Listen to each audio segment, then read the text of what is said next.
Talk shows on radio and television, newspaper, general sports columnist, promoted 11 times in my newspaper career.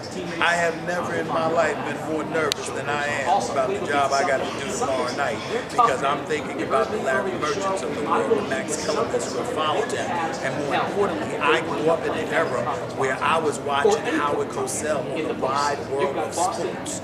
So for me, looking at that and knowing the guys that came before me and the exceptional job that they've done, I'm not going to lie to you. I told Bob Aaron, I'm just hoping I don't embarrass myself.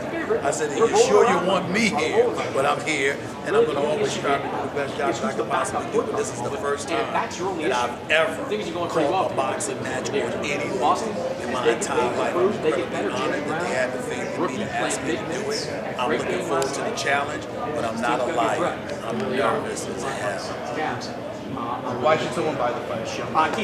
Because it's good fights, and because we're going to find out about a lot of guys, particularly Pacquiao and Vargas in the welterweight division, and obviously the featherweight division with Alito and those boys. Let's see what happens. I mean, you got some exciting fights here. You got title fights, and you got individuals that's going to go out there and do all that.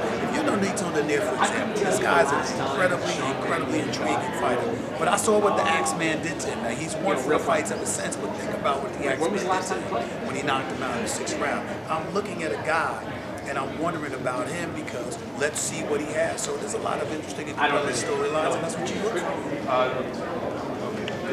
Pacquiao wins this fight. It's going to be Crawford or Floyd again.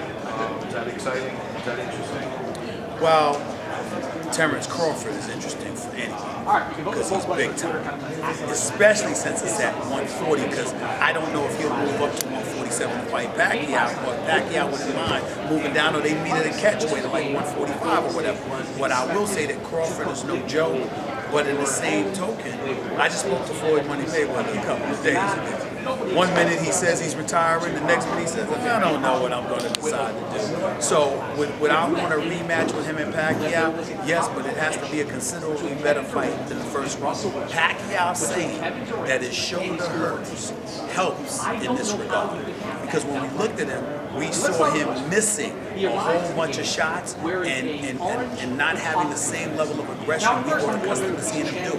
If it truly was because of that shoulder injury, and we're having an opportunity to see him going up against Floyd Mayweather again, and this time he would be 100% healthy, that would be incredibly intriguing. But he's got some business to handle. I'm not underestimating Vargas, not by any stretch of the imagination. You got a 4 or 5 inch height advantage, a 4 inch reach advantage. You're elevating your level of power. You've been taking dudes out, particularly Saddam Ali, with that straight right hand, which is something that works against southpaws. I think that's something to think about and something to consider. I can't underestimate Vargas. Pacquiao's got business to handle first. Let's not be presumptuous.